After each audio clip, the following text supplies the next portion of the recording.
muito bem-vindo ao Gregário Cycling, eu sou o Leandro Bittar e te dou boas-vindas a um episódio com duas autoridades do mercado da bicicleta que voltam juntos ao Gregário Cycling. Sempre importante relembrar o dia que o Ciro Gazola e o Daniel Gucci estiveram conosco lá em janeiro de 2021 para o episódio Bike com Futuro. Na época, a gente falou sobre planos, sobre esperança, mas também sobre a imprevisibilidade dos tempos de pandemia. Agora, a Covid ainda está aí, mas as vacinas e a conscientização já permitem lidar melhor com ela, não só aqui no Brasil, mas em toda a cadeia pelo mundo. Junto com o Ciro, que é presidente da Caloi e vice-presidente da Braciclo, e com Daniel Gucci, da Aliança Bike, a gente fez um balanço não muito positivo do mercado em 2022, você vai ouvir os dois falando sobre isso, mas também a gente falou sobre o cenário brasileiro no futuro próximo, o mercado pós-pandemia. É o episódio da semana aqui na Gregário Cycling, que começa agora.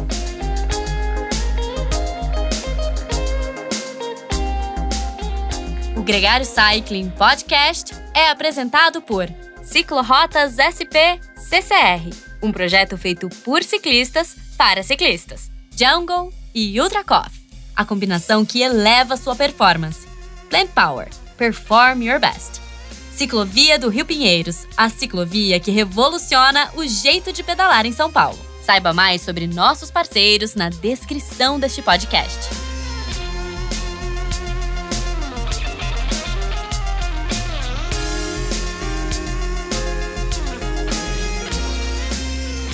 Ciro Gazola, muito bem-vindo ao Gregário Cycling. É um prazer ter você aqui de novo com a gente. Obrigado, meus caros. É um prazer estar aqui de volta para a gente falar sobre a nossa indústria e todo o mundo da bicicleta. E conecta, Ciro. Foi filme, mas aqui é mais de volta ao futuro, né? A gente fez o Bike com Futuro no começo de 2021 e estamos aqui de volta para olhar o que 23 e 24 traz pela frente para esse mercado que a gente tanto ama. A primeira pergunta é, que você deve estar respondendo ela poucas vezes, assim, quais foram as dores de passagem para uma grande montadora de bicicleta ligada a um grande grupo global em conseguir entregar bicicletas nas lojas nesse período turbulento de 2019 para frente? Realmente, eu lembro quando nós fizemos esse contato lá no início de 2021, nós estávamos ali tentando, depois de 8 meses na época, atacar um grande problema que foi o desequilíbrio entre a demanda e a oferta de bicicletas, porque em 2020, depois de 3, 4 meses da pandemia, vocês lembram que nós começamos ali, a partir de junho e julho de 2020, ter uma procura que acelerou. Quando nós pegamos números, e números têm sempre diferentes medidas, mas nós vimos que entre 20 e 21 o mercado,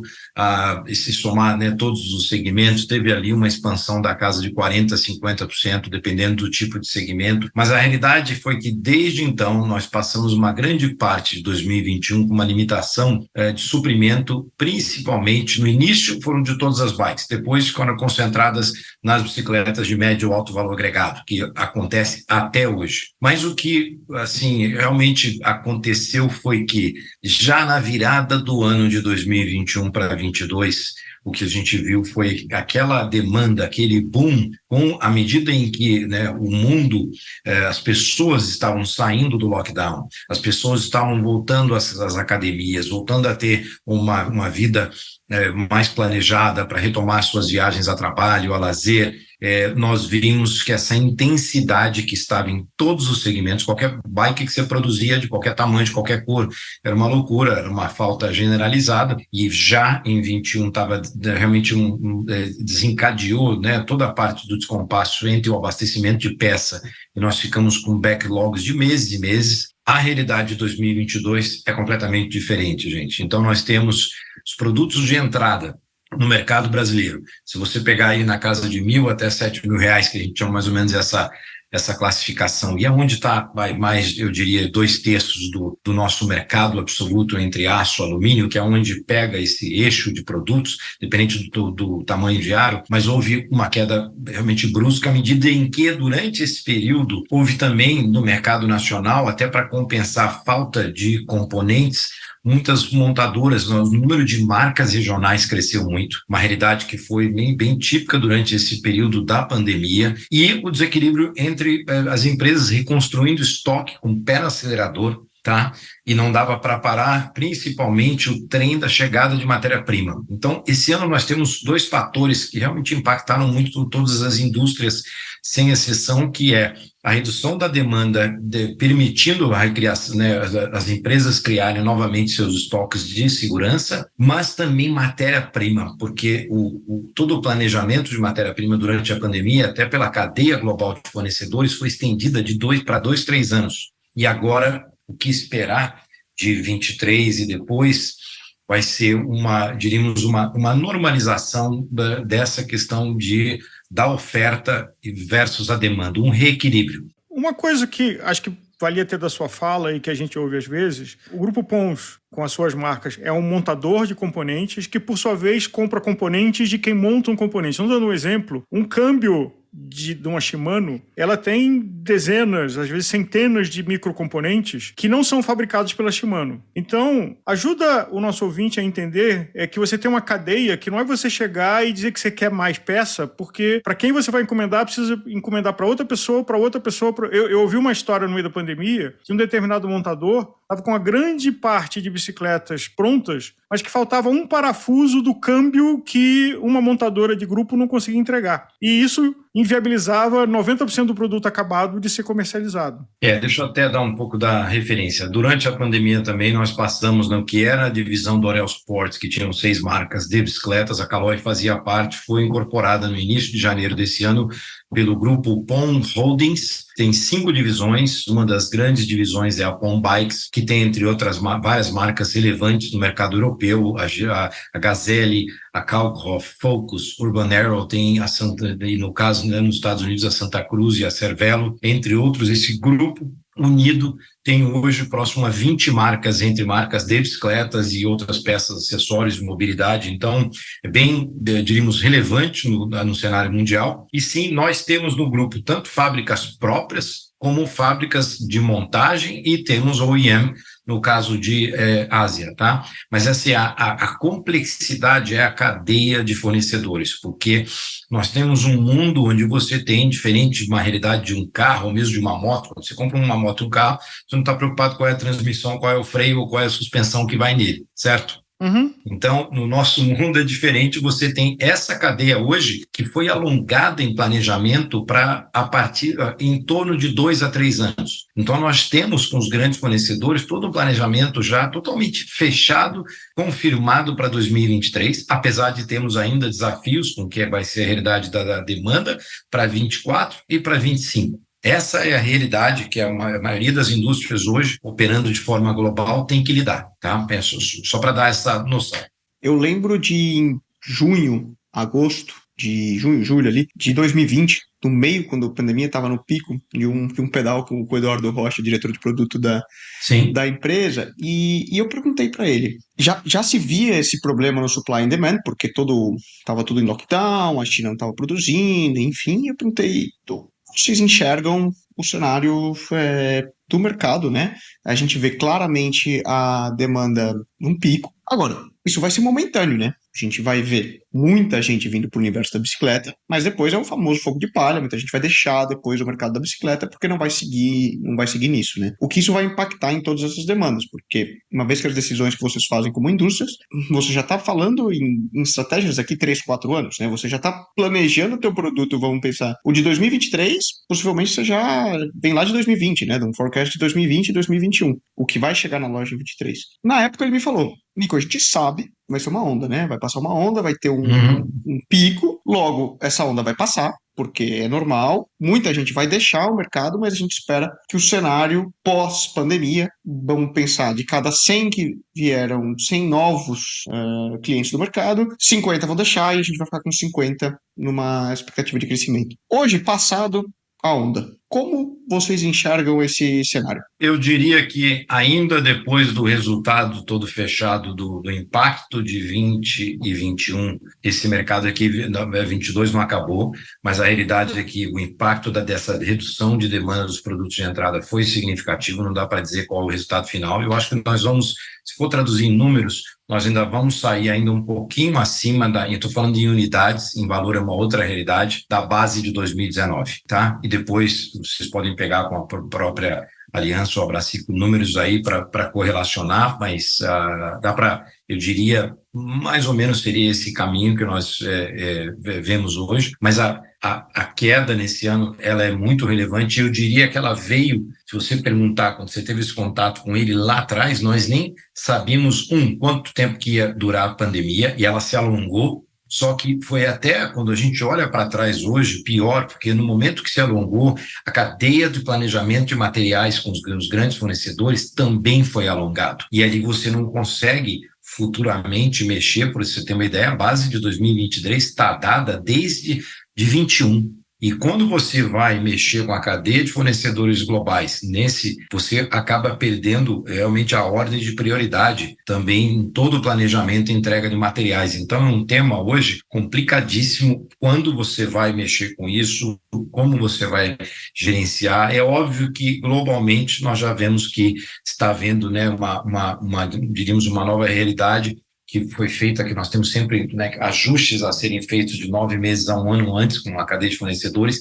Então, diríamos, a segunda metade do ano que vem já foi ajustada, e 24, 25. Então, o mercado vai voltar, e ele vai, eu acredito no caso do Brasil, se eu deixar aqui um prognóstico, é difícil ter bola de cristal no nosso país hoje com a atual realidade, é complexo. Mas eu diria que ele volta para casa do mercado retomar um crescimento de dígitos simples no momento que haver essa normalização. A grande dúvida, porém, está no que nos aguarda ainda no primeiro semestre do ano que vem, porque você ainda tem, entre vários canais de distribuição, clientes com diferentes níveis de estoques, que está puxando o preço muito para baixo. Olhem o mercado da bicicleta, entrem em sites, vocês vão ver promoções baixando 15%, 20% o preço de produto, que não é uma realidade, não é uma normalidade. E que é global, né? Você vê esse tipo de agressividade de preço para zerar estoque no hemisfério norte, na Europa, nos Estados Unidos. A Europa foi que começou, eu diria, mais recente, até porque, olha que coisa engraçada, são em regiões que foram impactadas também pela aceleração da inflação. Você vê a América do Norte já está tomando uma inflação de 2 dígitos, o Brasil tomou nos últimos 2 anos, agora está até arrefecendo um pouco menos, a Europa está passando por essa realidade. No nosso caso aqui, eu diria que nós passamos também por essa retração de consumo, né, não só da bicicleta, tá? Tem outros bens duráveis que foram impactados, tá?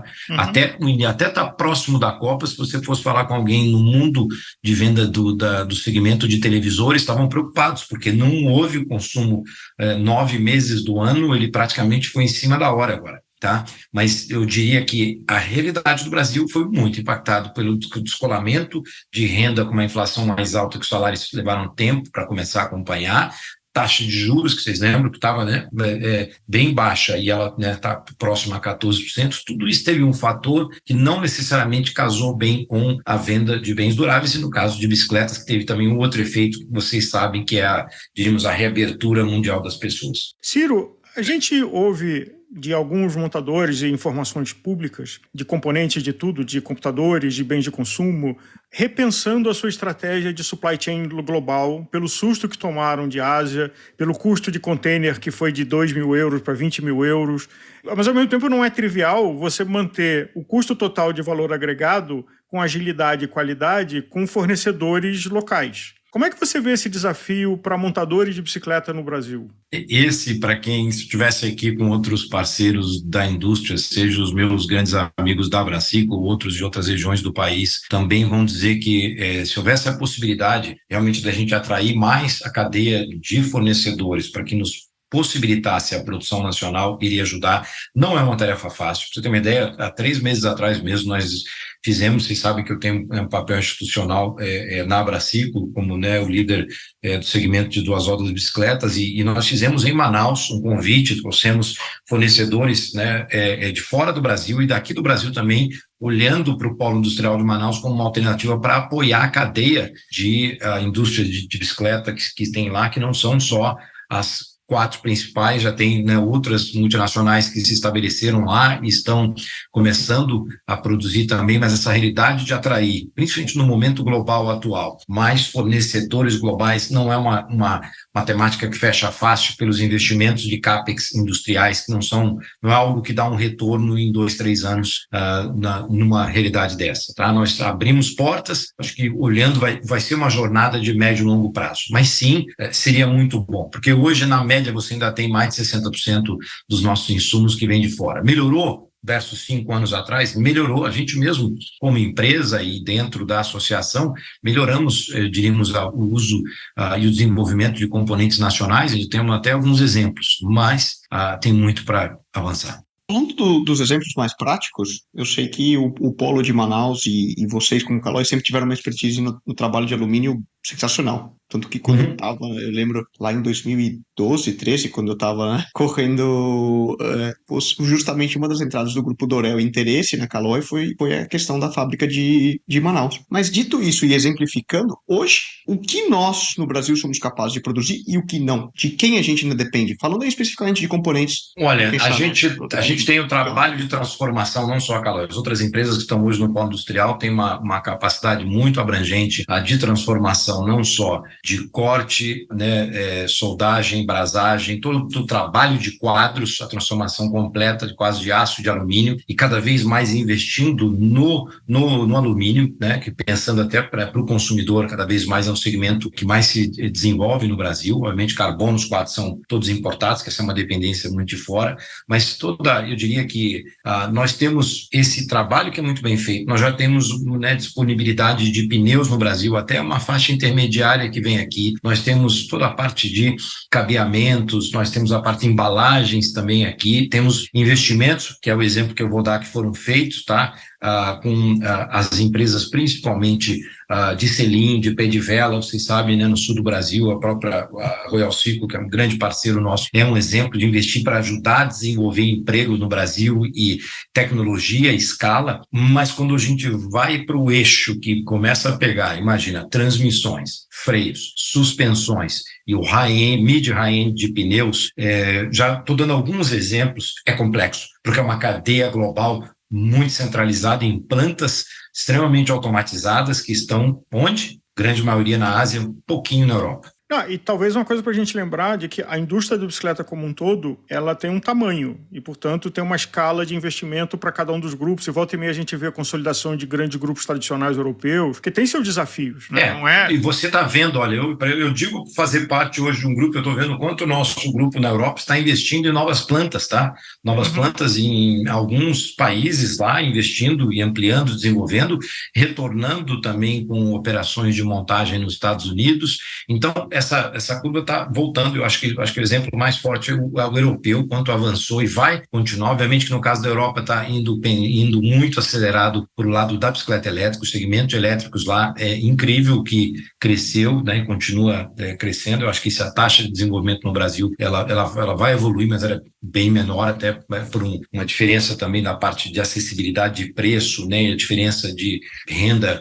Mas eu diria que hoje essa questão industrial para a Europa assim, tem um avanço, mas se você pensa em escala, até né, onde hoje ainda, eu acredito que próximo de 70% da produção mundial está na Ásia. Ciro, qual é o tamanho do mercado brasileiro em relação ao mercado global de bicicletas? Temos que esperar fechar esse ano, tá? Mas eu diria que o Brasil que tem um delta, né, muito grande entre o quarto e quinto mercado global, tá? Que você tem no mercado, se você pensar em mercados mesmo, você tem que entender produção versus venda. A maior operação, né, mercado de venda é o europeu, depois segundo o americano. Mas se você pensar em realmente polos de produção, nós temos aqui, você tem obviamente toda a produção muito centralizada na Ásia, mas você tem na Europa alguns países com uma representatividade de produção significativa, né? Pega uma Alemanha, por exemplo, e Portugal também crescendo muito. Você tem uma Índia com produção, mas muito de produtos de baixo valor agregado, e o Brasil. Então, eu diria que nós estamos ali, a gente sempre acompanha isso, um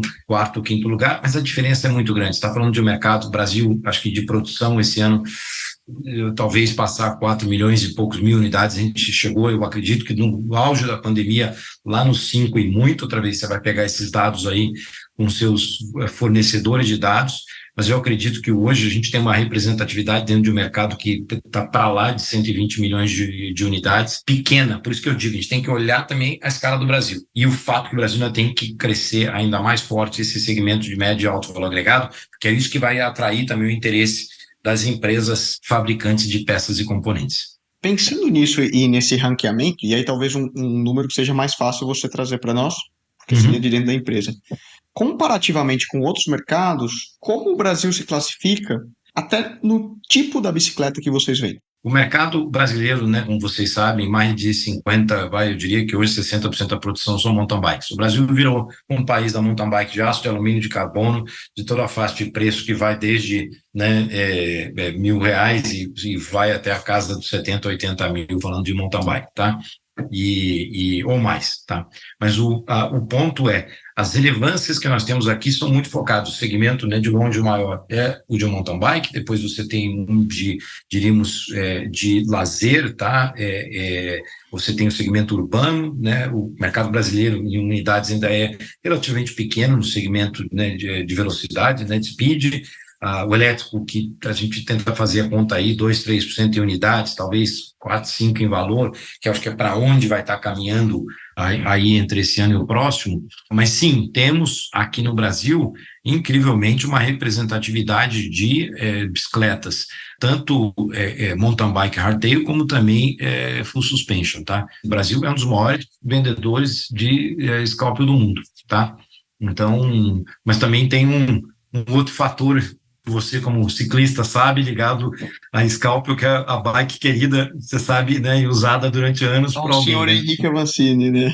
Eu ia te perguntar justamente isso, qual que é o papel, assim, você que tem a visão do mercado, qual que é o papel da Avancini nessa cena do mountain bike 60% do mercado? Sim, tem um papel muito relevante, né? Eu acredito que não só o papel dele, mas o papel de todas as empresas, junto com a Caloi aqui, que nos últimos 10, 12 anos investiram no ciclismo de mountain bike, né? Se a gente voltar, vocês estão há anos aqui, volta há 10 anos, tá? Eu estou há 6 anos e meio nessa indústria e já vi em 6 anos e meio uma transformação das pessoas, a quantidade de eventos regionais de mountain bike que vocês veem hoje, não só os profissionais, mas também, sabe, os eventos, né, com muitos, né, ciclistas amadores. Você vê o que, né, não só eventos patrocinados pelas empresas, mas por outras entidades também do esporte, né, e diríamos, de toda a comunidade da indústria. Você tem hoje as empresas apoiando, você tem uma Shimano apoiando, você tem, né, o SRAM apoiando, você tem as empresas de pneus apoiando, você tem, assim, várias empresas que realmente investiram no ciclismo, e eu acredito que esse investimento no ciclismo de mountain bike é o que está propagando a disseminação e a adoção né, dos jovens, uma entrada de muitos jovens. Você tem pessoas para quem você pode hoje olhar e aspirar, não só, né, o que o Henrique fez nesses últimos 10 anos, mas agora está voltando os jovens, né, que vocês, não preciso de falar alguns nomes aqui que vocês sabem, que estão vindo aí e que certamente nos próximos anos vão fazer o nosso país sair muito bem no ciclismo mundial. Historicamente, as bicicletas no Brasil, no seu volume, eram um meio de transporte, a clássica barra forte, que com a oferta de crédito, e acho que você, como Abraciclo, enxerga os dois mundos e participa dos dois mundos, o crédito muito mais acessível de moto, a moto de entrada ganhou mercado em cima desse segmento. O que aconteceu com ele? E aí, fazendo uma conexão com o que você falou antes, das bicicletas elétricas urbanas, como é que você vê, como Abraciclo,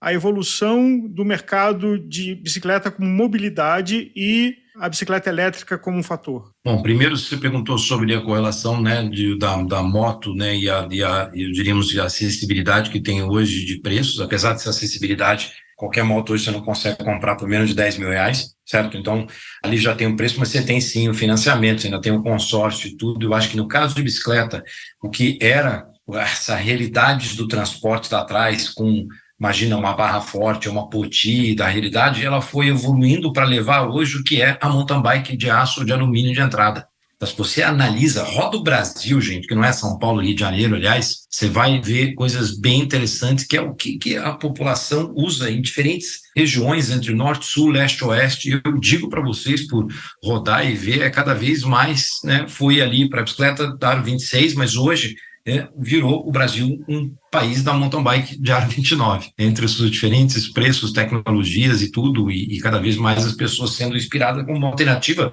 porque houve também o preço das bicicletas se tornaram mais acessíveis, é fato isso. E aí você perguntou hoje, vocês veem, né, o mercado, se só pegar os números aí, como eu citei lá atrás, o Brasil ainda tem só, vou dar uma comparação, você já tem países da Europa hoje que já passam de 50% de penetração da bicicleta elétrica. Cada 10 bicicletas, 5, 6 bicicletas já são bicicletas elétricas, com uma realidade, obviamente, uma realidade distinta também de renda da população versus acessibilidade, né, e cultura.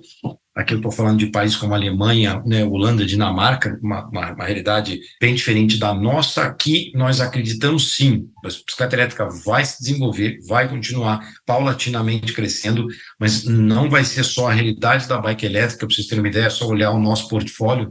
Nossa bicicleta de entrada custa R$9 mil, entre R$9 e R$10 mil, que não é nem Shimano. Se você vai para os produtos Shimanos, eles começam a bater na casa de R$19, R$20 mil e vão até 40 e tantos mil. E eu vou bater muito na tecla, nós precisamos de trabalhar, eu digo a indústria como um todo, para tornar também a bicicleta elétrica mais acessível para a população. Quem já andou de bicicleta elétrica sabe, é um produto que permite, né, ser uma grande companheiro do deslocamento urbano, sabe, em qualquer subida.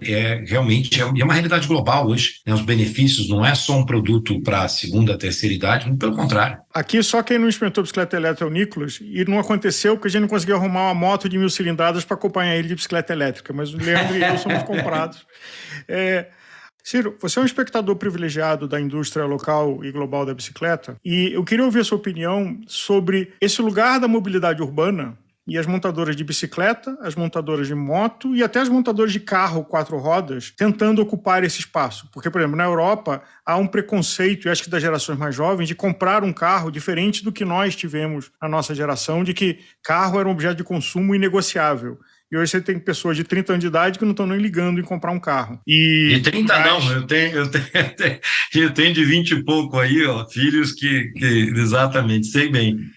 E como é que você vê essa disputa pelo mercado de mobilidade, micromobilidade, até 5 quilômetros, vamos dizer, onde você pode ter moto, bicicleta e as motos também sendo elétricas. Então, a moto elétrica e a bicicleta elétrica ficam muito perto, acho que é só a falta do pedal, mas precisa de bateria, precisa de algum motor. A gente vê, já mediu em estudos, eu vou dar um número, tá? Que a gente vê que as pessoas usam muito, vamos pegar um eixo que nem nosso São Paulo, região metropolitana, o uso de bicicletas no perímetro urbano está dentro de um range aí que vai de 7 a 10 quilômetros. Uhum. Essa é, diríamos, uma base que a gente já chegou a estudar e até validar para fazer estudos também ligados à bike elétrica. Então, você pega isso com uma realidade cada vez mais. Caso a gente tenha infraestrutura, eu vou bater muito nessa tecla, o Brasil vai crescer, a nossa indústria de bicicletas vai crescer, se a gente conseguir levar o patamar da infraestrutura de ciclovia, ciclofaixas para um outro nível. Evoluiu, deve ter números mais atualizados que devem bater na casa de uns 6 mil quilômetros aí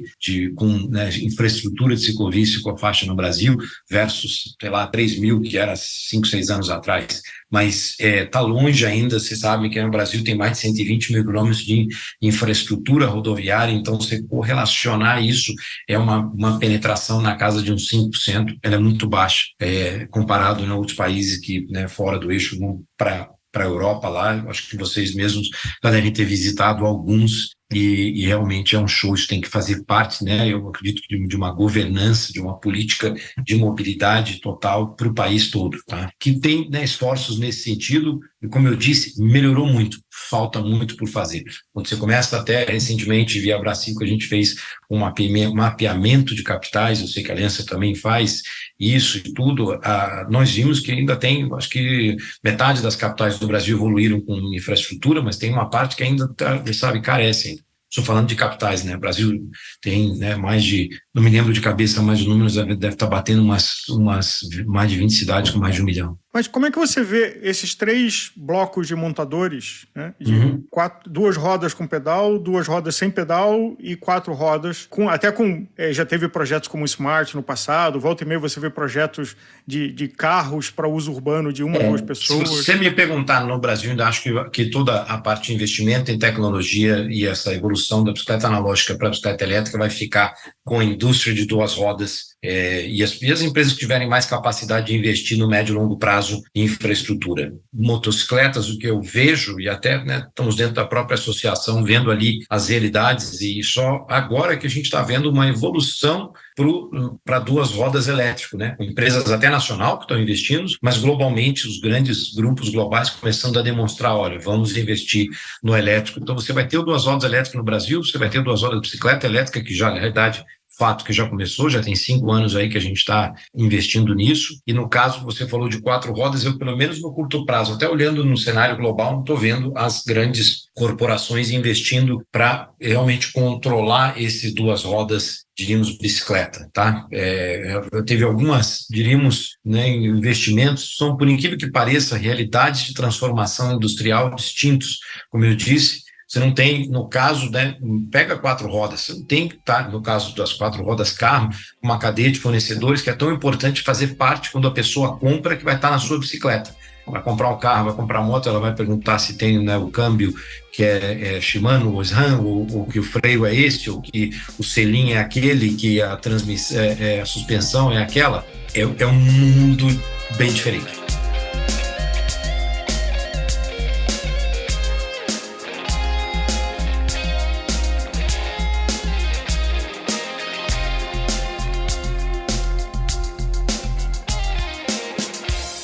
Conheça os produtos Gregário, itens de qualidade com a nossa identidade. A caramanhola preferida do pelotão com a nossa cara. Conheça a Fly Elite, edição especial Gregário. O link está na descrição desse podcast.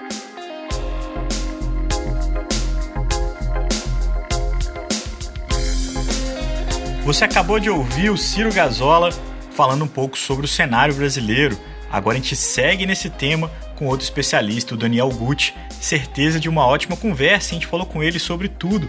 Falou sobre bikes elétricas, mercado, sobre a indústria nacional. Um papo muito bacana que começa agora na Gregário Cycling.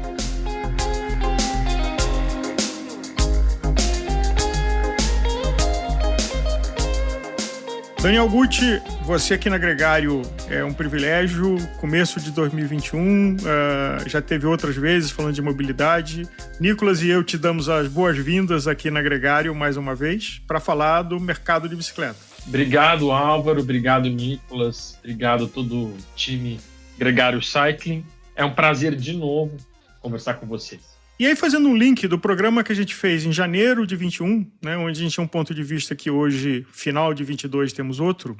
Você, como observador e com os dados objetivos que a Aliança gera, o que a Covid mudou o mercado da bicicleta? A Covid trouxe imensos desafios. A maior parte deles negativos e alguma parte, talvez, de tendências que podem se transformar em efeitos positivos para o nosso mercado. Explico. Dos efeitos negativos, eu acho que os mais óbvios são relativos à cadeia de suprimentos, matéria-prima, inflação, alta dos preços, desajuste de oferta e demanda, problemas de logística de forma geral, crises econômicas advindas também da pandemia, que aí não impacta apenas o nosso setor. Então, eu acho que tudo isso gerou, né, uma avalanche continuada de problemas para o nosso setor, especialmente a partir do segundo semestre de 2020, final de 2020, quando, de fato, as pessoas ficaram sem bicicleta, as peças não chegavam, a montagem não finalizava, e, no momento de demanda aquecida, isso virou um problema para o nosso mercado. A partir daí, a gente tem um momento em que o mercado se organiza, consegue dar conta, especialmente dos modelos mais de entrada e intermediário, mas com a crise econômica e com a reabertura dos equipamentos de lazer e tudo mais, a demanda já não era mais a mesma. Então a gente vive, né, a gente está vivendo ainda esse momento de oferta aquecida no sentido de muito estoque nas lojas e as montadoras de bicicletas de entrada ofertando às lojas muita bicicleta, mas uma demanda não mais aquecida. Então, houve uma supervalorização do mercado pelos lojistas que fizeram pedidos imaginando que a demanda continuaria aquecida como ela esteve em 2020. Não aconteceu. Nós estamos vivendo esse momento agora de muita bicicleta, oferta de muitas bicicletas no nível de entrada intermediário e a demanda desaquecida, no caso brasileiro, muito também por conta da crise econômica. Você comentou, né, o caso brasileiro, Daniel, mas não é exclusivo ao Brasil. Esse fenômeno que você descreve replica-se ao mercado europeu e americano, enfim, é algo global. Sim, mas, Nicolas, o que eu vejo de reportes do mercado europeu, do mercado americano, um pouco do mercado asiático, é que por mais que haja um refluxo, ele é em patamares acima de pré-pandemia. O que eu vejo que, por mais que, obviamente, há esse refluxo, e a Europa talvez seja o melhor exemplo de ter mantido um mercado mais aquecido, muito por conta das políticas públicas muito fortes que foram implementadas, ampliação cicloviária, estímulo à aquisição, subsídio para a compra de bicicletas elétricas, aluguéis e tudo mais. Então, nesse sentido, eu acho que a Europa conseguiu conter, de uma certa forma, manter, acho que o termo melhor é manter, pouco mais aquecido o mercado de reposição, o mercado de serviços e o mercado mesmo de aquisição de novas bicicletas. O que aconteceu com o Brasil é que o nosso grande mercado, pensando na totalidade do mercado de bicicletas do Brasil, é, de fato, de bicicletas das faixas que vão de R$1.000 a R$3.000, tá certo? Em número de unidades, até em movimentação financeira. O que acontece é que esse mercado sofre, e o público, consumidor, perfil desse mercado, tende a sofrer muito mais com crises econômicas e com inflações, o que necessariamente impacta no nosso setor. Então, é óbvio que o Brasil, de uma certa forma, também, outros países também sofreram isso, mas acho que no Brasil foi mais agudo, tem sido mais agudo. Tanto que os nossos números hoje não são os mesmos do início da pandemia, foi um boom, e não são os mesmos dos anos logo anteriores à pandemia, são piores. Hoje, a gente retroagiu com relação à pré-pandemia? A gente está próximo, Nicolas, pensando em indicadores do mercado, nós estamos mais próximos da nossa crise econômica de 2015, 2016, do que nos anos logo anteriores à pandemia, como 2018 e 2019. Basta ver qualquer indicador.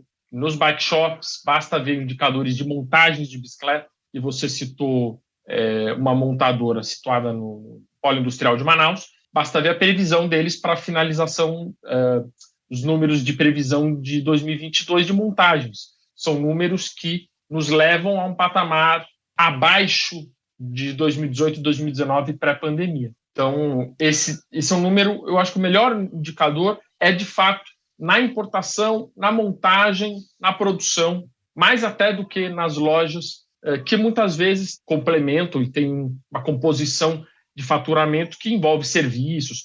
Os serviços continuam num patamar bom, e isso é um efeito também da pandemia, e, na nossa visão, a base da pirâmide de pessoas que se iniciaram no mundo da bicicleta no momento chave da pandemia, ela, de uma certa forma, ampliou o contingente de ciclistas no Brasil. E isso tem impacto em serviços, em acessórios, até na parte de vestimentas. Agora, a entrada de novos ciclistas para aquisição de bicicletas de entrada ou intermediárias, ou mesmo a progressão de ciclistas de entrada para bicicletas intermediárias ou premium, por exemplo, isso deve acontecer nos próximos anos de forma mais lenta do que a gente imaginava por conta da crise econômica. Se o Brasil se recuperar melhor, o consumo das famílias melhorar, a inflação cair, o dólar reduzir, o preço da bicicleta ficar mais acessível, estou falando vários pontos aqui,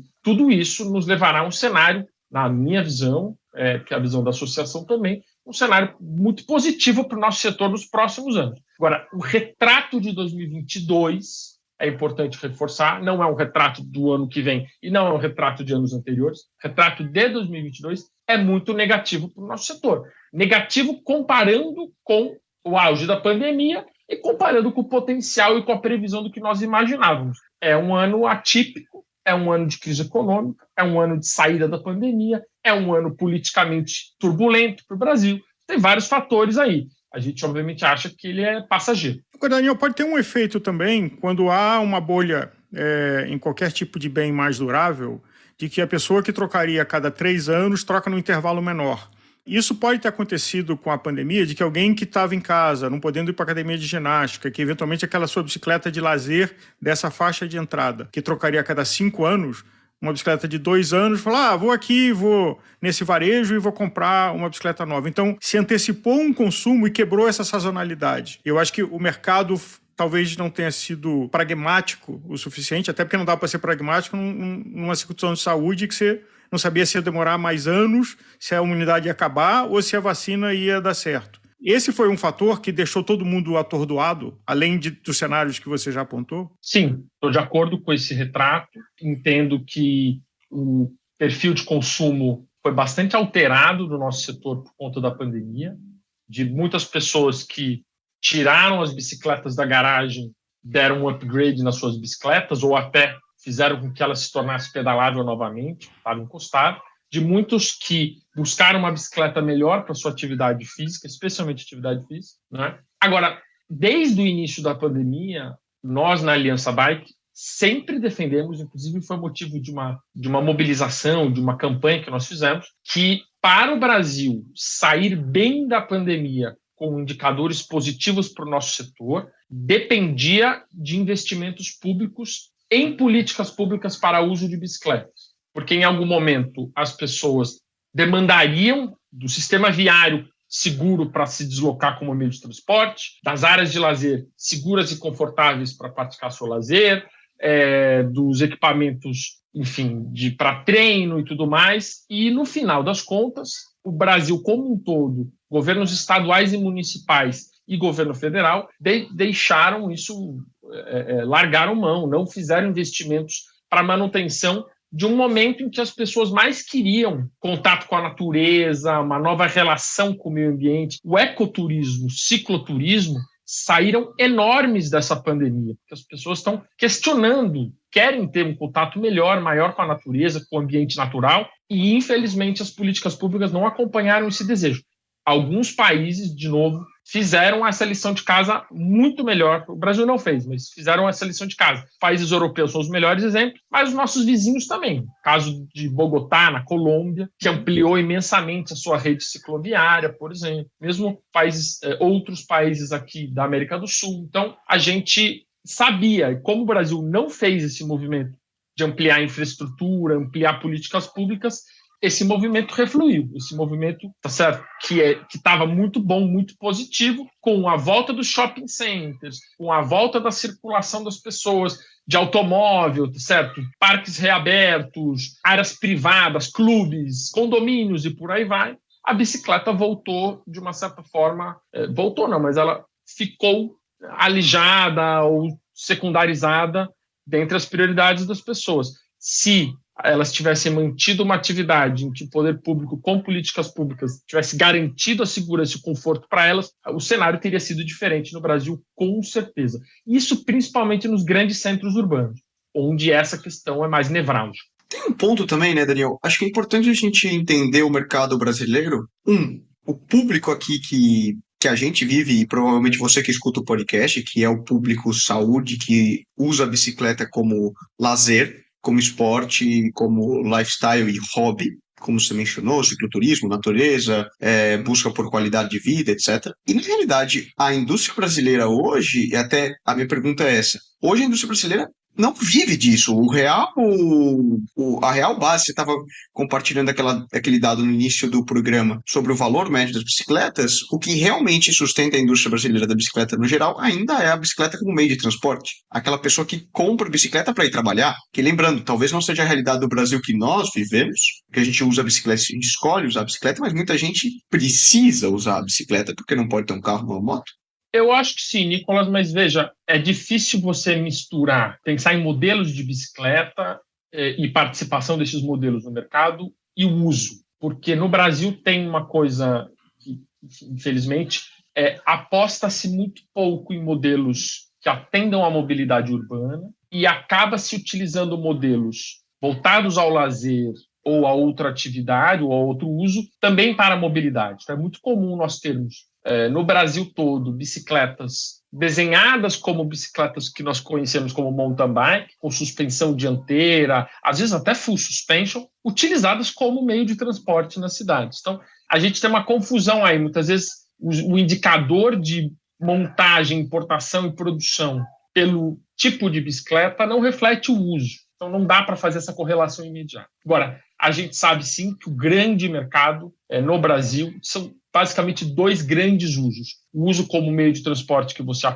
que ainda tem um volume muito grande. A gente está falando aqui do Brasil, em média, nós temos aí entre 4%, os números mais atuais possam chegar a 5% das viagens totais no Brasil são feitas em bicicleta. Nas cidades pequenas, esse percentual é muito maior, e nas cidades grandes, esse percentual, em média, é entre 1% e 2%.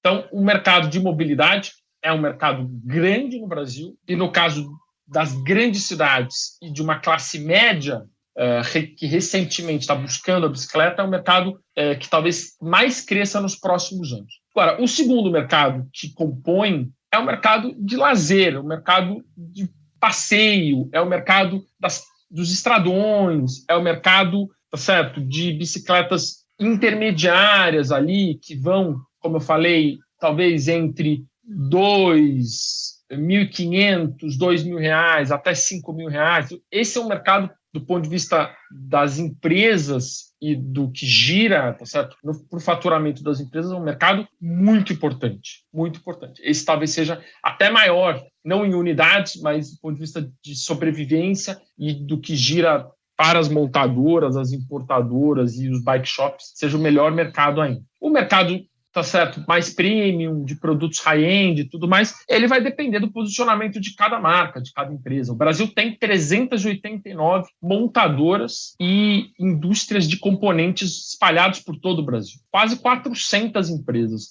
É um volume muito grande, tá certo? E de marcas que muitas vezes a gente sequer conhece, né? Eu, como tenho muito costume de pedalar em muitos lugares do Brasil, eu vou vendo as marcas, vou vendo as bicicletas e eu fico impressionado. A cada dia está surgindo uma nova. Montadoras, nós temos montadoras imensas, montando 400, 500 mil unidades por ano. Então, de fato, é um mercado bastante importante. Estou dizendo que essa pulverização de montadoras pelo Brasil, cada uma delas, de uma certa forma, tem o seu posicionamento. São marcas globais, inclusive, que estão passando a montar as suas bicicletas no Brasil. Não vou citar nenhuma para não melindrar aqui, mas marcas globais montando no Brasil têm os seus posicionamentos. Tá certo? Tem marca global que se posiciona apenas em produtos, tá certo? De maior valor agregado, de custo maior, de tecnologia embarcada maior. E aí é um posicionamento da marca. Agora, tem outras que têm um portfólio extenso, que vai desde um produto de entrada até um produto high-end. E tem aquelas que se posicionam apenas nos produtos de entrada e nos intermediários. Eu acho que aí, enfim, entra no campo das decisões de cada empresa. Mas, de forma geral, o mercado brasileiro é movimentado por esses dois grandes usos: a mobilidade urbana e o lazer. Daniel, um outro recorte. Você mencionou que o tamanho do mercado brasileiro é um pouco mais de 4 milhões de bicicletas ano. E desses 4 milhões... que quebra de faixas de preço médio? Você falou da faixa até R$3.000, de uma faixa entre 3 e 5. E aí, só que tem bicicletas que chegam a R$150 mil. Olha, o mercado, e aqui eu estou falando de unidades, o mercado que eu vou chamar aqui de premium, a partir de R$15 mil, é um mercado que hoje representa em torno de 2,5% do market share do mercado de bicicletas do Brasil. A gente está falando em torno de 120 mil unidades ano. Bicicletas de carbono, por exemplo, o Brasil comercializa em torno de 30 mil unidades por ano. Agora, com a redução de imposto que nós conquistamos, no caso dos quadros, provavelmente esse número vai ser pode crescer nesse ano de 2022 e talvez no ano de 2023. Mas então nós estamos falando de um mercado premium. É importante se considerar em números absolutos, não é pouca coisa, mas para um país continental como o nosso é um market share muito pequeno. A grande fatia do que a gente está falando aqui de bicicletas em unidades são as bicicletas que vão até R$1.500, R$2.000, a grande fatia. Tanto é que, se nós pegarmos os números de produção de bicicletas, incluindo montagem, dados do IBGE, o valor médio, aqui sobre o custo não para o consumidor final, sobre o custo de uma bicicleta montada no Brasil, não chega a R$400. Valor médio. Tá certo? Então, para ver que, obviamente, isso é o preço do custo, você aí coloca, né, o custo logístico, margem logista e por aí vai. Então, imaginar que um produto, em média, de R$400 vai ser comercializado perto da faixa de R$1.000, R$1.200, R$1.500. Então, esse é o grande mercado no Brasil. E o intermediário é a fatia que vem crescendo, Álvaro.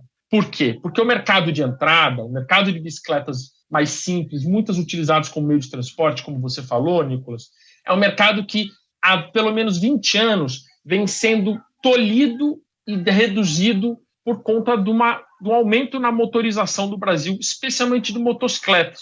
Isso é um fenômeno que, inclusive, foi objeto de um livro que eu organizei sobre o uso da bicicleta em cidades pequenas, que nós observamos um movimento muito acumulado ao longo dos anos, mas muito nocivo à cultura da bicicleta, que foi a migração de ciclistas da bicicleta para a moto, muito estimulado por políticas públicas. Então, o grande mercado das bicicletas de entrada, ele vem sendo menor, que talvez nos anos 90 representou mais de 90% do mercado, hoje talvez esteja entre 50% e 60% do nosso mercado de bicicletas, e a cada ano com a participação cada vez menor. O mercado de bicicletas intermediárias, exatamente por uma mudança de perfil no uso de bicicletas no Brasil, alcançando as classes médias, alcançando os grandes centros urbanos, alcançando uma população de maior renda, em detrimento da população de menor renda. Vale como exemplo, talvez um indicador interessante desse movimento, são as marcas tradicionais de bicicletas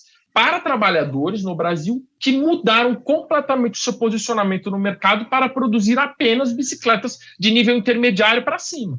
As maiores marcas brasileiras não produzem mais bicicletas tradicionais, como Barra Forte, Barra Circular e por aí vai, que sempre foram muito tradicionais. Então, isso é um movimento muito evidente que está acontecendo nos últimos 20 anos. Corroborando o que você acabou de dizer, Daniel, sobre...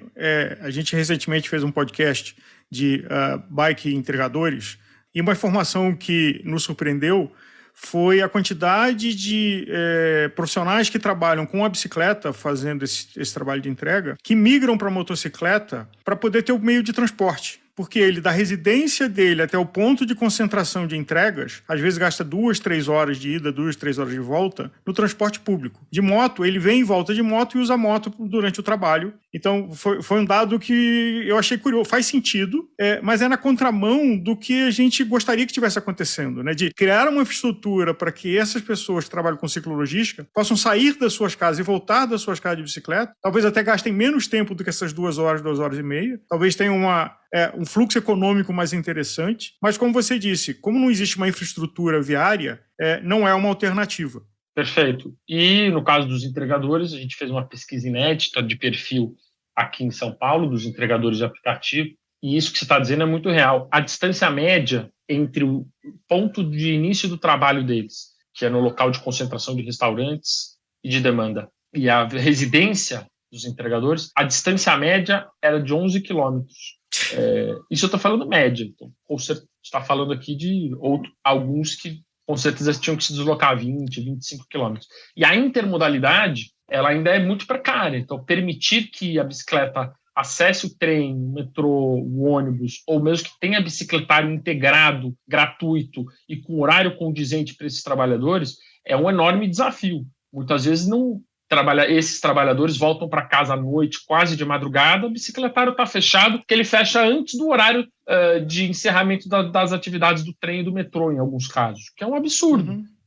Aí esse trabalhador ele não pode, ele está cansado, ele já rodou 40, 50 quilômetros fazendo entregas, ele está cansado, ele não quer voltar para casa pedalando e ele não tem um bicicletário para guardar a bicicleta. Os próprios aplicativos, isso na pesquisa nós descobrimos, os próprios aplicativos muitas vezes privilegiam o entregador que está em motocicleta em detrimento do que está em bicicleta. Por alguma razão, o algoritmo faz isso. Eu não estou dizendo... Isso é um relato dos entregadores. Eu não estudei a fundo o algoritmo, eu não posso dizer isso, mas os entregadores relatam isso, dizendo que o próprio algoritmo robozinho, ele discrimina, de uma certa forma, a bicicleta, que é um absurdo. Mas também tem, eu acho que, movimentos interessantes. O próprio projeto do iFood com a Tembici, de valorização das entregas em bicicleta com bicicletas elétricas, eu acho que tem sido um sucesso. Em São Paulo e no Rio de Janeiro é um sucesso absoluto. Né? Está em expansão. Está em expansão, com o investimento das duas empresas, com o crescimento e desejo pelos entregadores,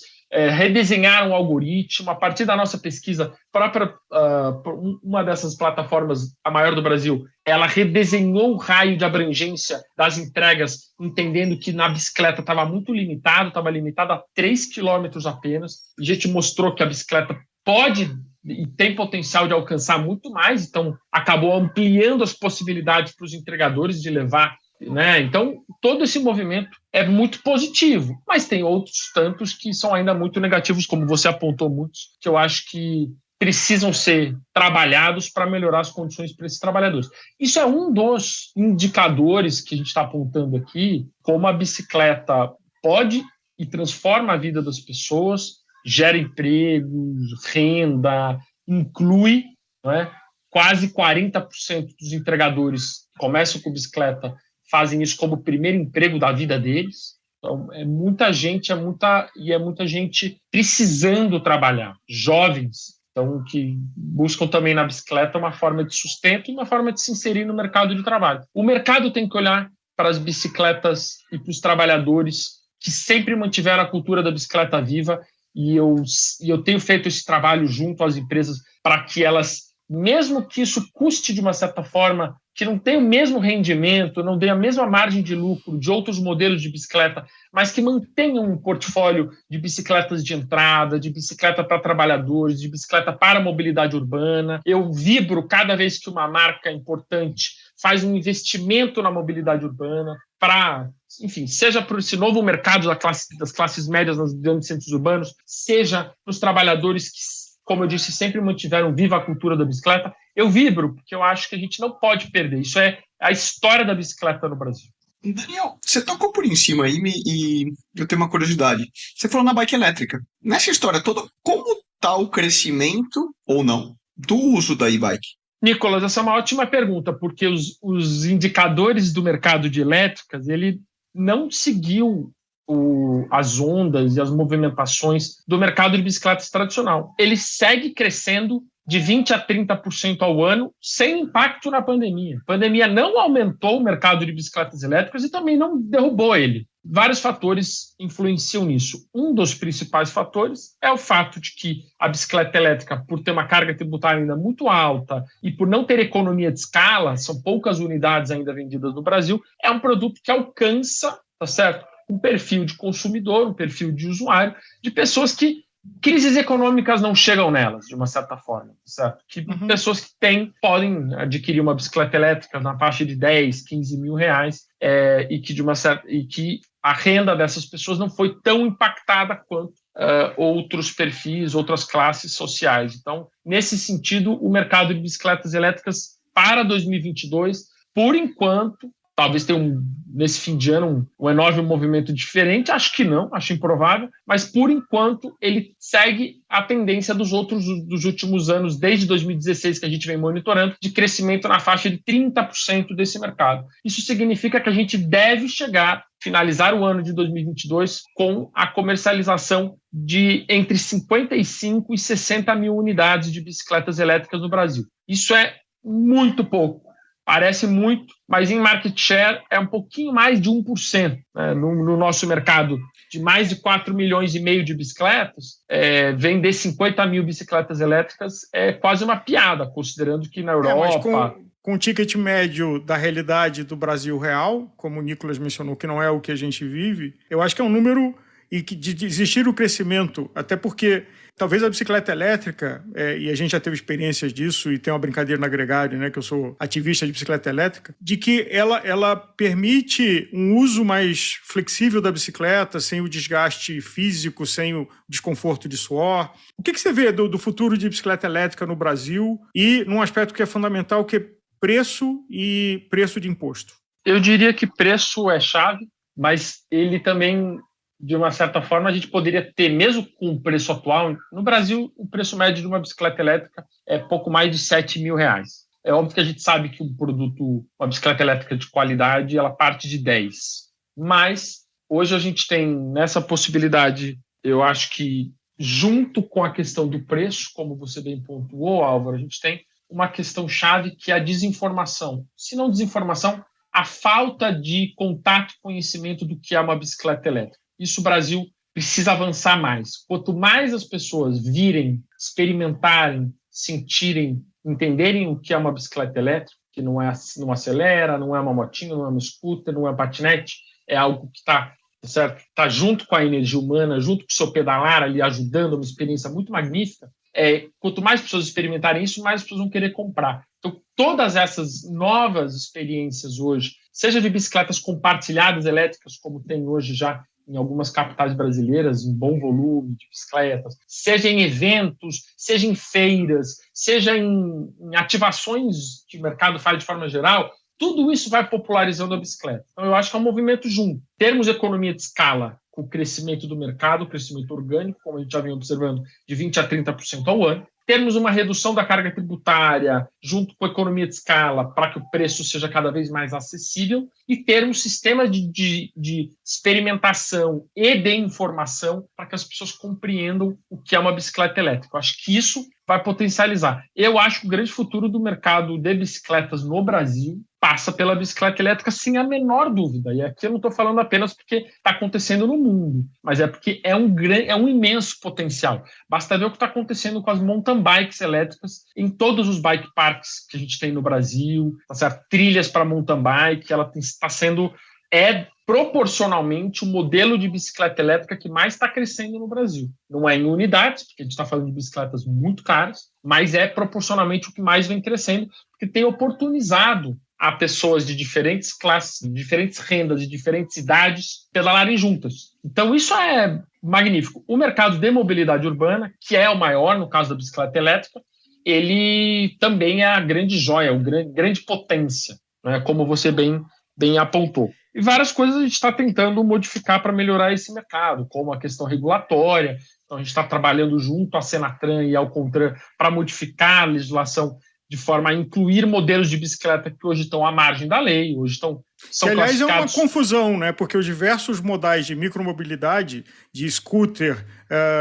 aí, me ajuda aqui, quais são os modelos que existem hoje? Você tem scooter, bicicleta assistida, que é a Pedalec...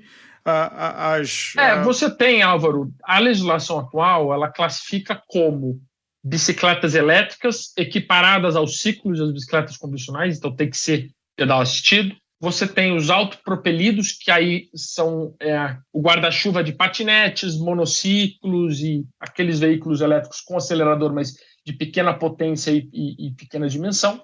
E você tem os cicloelétricos e os ciclomotores, que estão ali quase como motos, tá certo? Que tem que ter licenciamento, tem que ter emplacamento e tudo mais, e que aí entram as scooters. O que a gente está propondo no diálogo com o governo federal é não mudar esses três universos, mas dar mais clareza ao que cada universo ou seja, o que é a bicicleta elétrica de pedal assistido e as suas características, o que é o autopropelido e suas características e o que são os ciclomotores e suas características. Exatamente porque a bicicleta elétrica, por exemplo, cargueira, que é muito comum na Europa, que no Brasil está cada vez mais comum, ela não precisa de velocidade máxima alta, mas ela precisa de potência de motor superior a 350 watts para encarar uma cidade como São Paulo. E se ela tiver um motor de 500 watts, de 800 watts, como a gente tem no mercado hoje, e muitas estão rodando assim, pela legislação brasileira, ela já é classificada como ciclomotor. Ela deveria ter placa, ser licenciada, pagar IPVA. Então, veja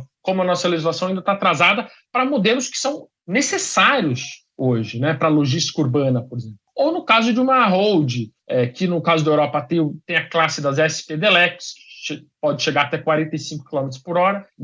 Nos Estados Unidos, a classe 3 também, que te permite isso. E no Brasil, uma bicicleta de ciclismo de estrada elétrica, que te leva a 45 km por hora na assistência, seria também classificada como ciclomotor, precisando de emplacar, licenciar, pagar IPVA e por aí vai, como se fosse uma scooter. Então, está atrasada a legislação, de fato, a gente está trabalhando para atualizá-la, para que esses modelos sejam incluídos, para que o autopropelido e para que a bicicleta com acelerador tenha o seu lugar, não como bicicleta elétrica, porque a bicicleta elétrica, para ser chamada de bicicleta, tem que ter o emprego da energia humana. Aí é uma coisa que está no código, a gente não consegue mudar agora. Mas a bicicleta com acelerador, ela pode ser equiparada a um autopropelido, por exemplo. Você tem patinete, você tem o monociclo e você tem a bicicleta com acelerador. É possível, ela não é uma bicicleta elétrica, ela vai ser um autopropelido, mas vai ter mercado e ela não vai estar à margem da lei como ela está hoje. Eu acho essas coisas fundamentais para destravar. Tem uma insegurança jurídica imensa. Tem relatos, viu, Nicolas e Álvaro, de empresas globais que não entram no Brasil pelo atraso da nossa legislação. Recentemente eu soube de uma marca que, marca global, importante, com mercado forte na Ásia e na Europa, simplesmente não entra no Brasil, porque no Brasil a nossa legislação não permite a walk assist, que é aquelas até 6 km por hora, que te permite empurrar a bicicleta elétrica numa subida, uma pessoa de idade empurrar. O Brasil, se tiver a walk assist, classifica como ciclomotor porque é considerado acelerador. Então, é um nível de insegurança jurídica que impede que as empresas operem de forma efetiva no mercado brasileiro com segurança jurídica, que é o mais importante. E é isso que a gente vem trabalhando para mudar.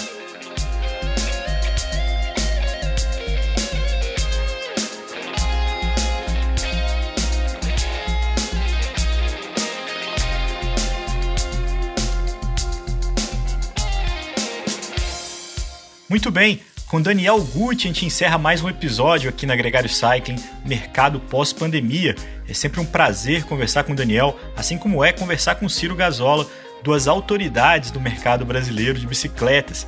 Muito obrigado a você que chegou até aqui, que participou de mais um episódio conosco aqui na Gregário Cycling, e antecipo para você que vem muito mais por aí. Na próxima terça-feira a gente vai receber ninguém menos do que Yolanda Neff, a suíça campeã olímpica no MTB PASS, então fique ligado. Se você ainda não segue a gente no seu player de podcast favorito, faça isso e faça isso agora. Um grande abraço para você e até a próxima.